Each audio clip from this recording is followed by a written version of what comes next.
So go ahead. Beyond Saturday, who do you think are some names you match up well against in the division? Shit, man.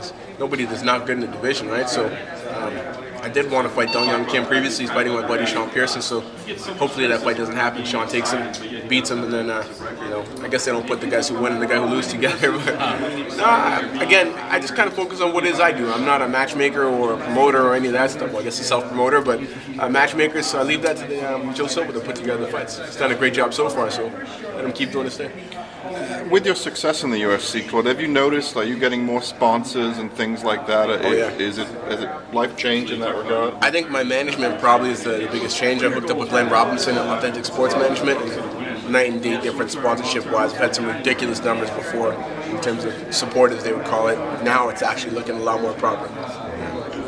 But when did you were you able to focus full time on fighting? Did you have to do other jobs? Oh man, I've worked just about every job there could possibly be, except for anything in the food service industry or law enforcement. Anything else you can think of, I've probably done it. So when I started, IFL was when I was able to go professional full time, and then I hurt my knee the very next fight.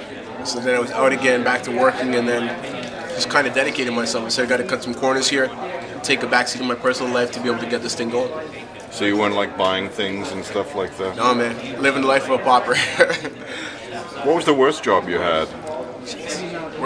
It really varied because like one day I'm kind of weird. I would hate working in an office, right? I'm sitting in a computer just typing.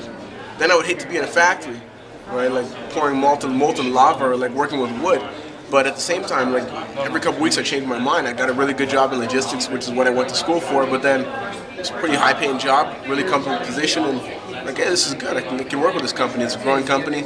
And then George called me up and told me about the UFC. What's going on there? I'm like, maybe we'll come down and train. And that kind of got in my ear. Then I saw him fight Jason Miller and he beat him up, and I was excited. So I left, moved to Montreal, and started training.